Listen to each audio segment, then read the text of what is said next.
Notre série nous emmène cette semaine dans les coulisses de la reconstruction de Notre-Dame de Paris. 4 ans après l'incendie, nous avons suivi les charpentiers qui reconstruisent la flèche de la cathédrale à Briey en Meurthe-et-Moselle. C'est là que 4 entreprises habituellement concurrentes ont réuni les meilleurs charpentiers de France pour réaliser le chantier de leur vie. Deuxième épisode signé Lodoïse Gravel et Frédéric Madier.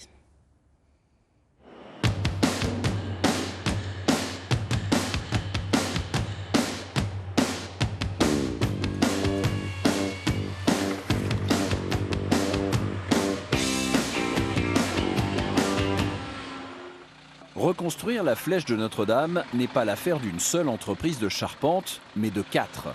Habituellement concurrentes, ces sociétés ont relevé un défi humain, mettre en commun leur expérience et leur savoir-faire pour ce chantier exceptionnel. On a beaucoup réfléchi à comment on allait pouvoir relever ce défi. Au début, on avait pensé se partager le travail entre les différents étages de la flèche.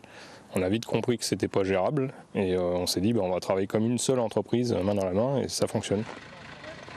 C'est dans cet atelier de 8000 m² situé en Lorraine que les charpentiers des 4 sociétés se sont retrouvés. Certains ont 40 ans d'expérience, d'autres débutent dans le métier. Tous ont la passion chevillée au corps. Olivier Pieddefer fait partie des experts.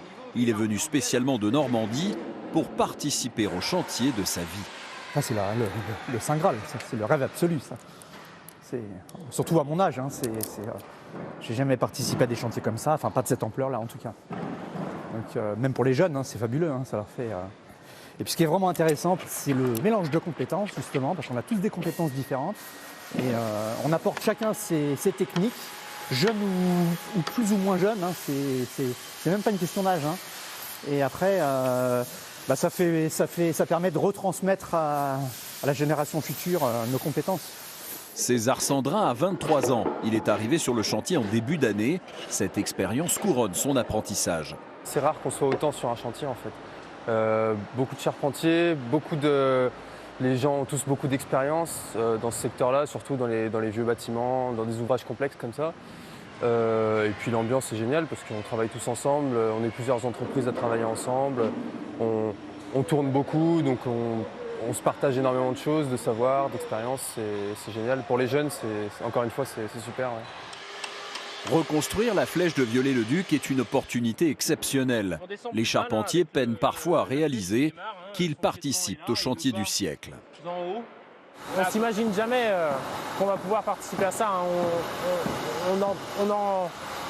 Ça nous passe à travers de la tête, mais on se dit mais non, c'est pas possible, ça n'arrivera jamais. Et puis petit à petit, les choses se font, on se dit mon Dieu, c'est incroyable, et puis on est là. Et ouais, c'est beau, on est ravis, on sait que à vie, on se souviendra d'une expérience comme ça, et voilà, ça nous marque. Ouais. Au terme de plusieurs centaines d'heures de travail, les premiers assemblages prennent forme. La base de la flèche qu'on appelle le tabouret va être montée à blanc.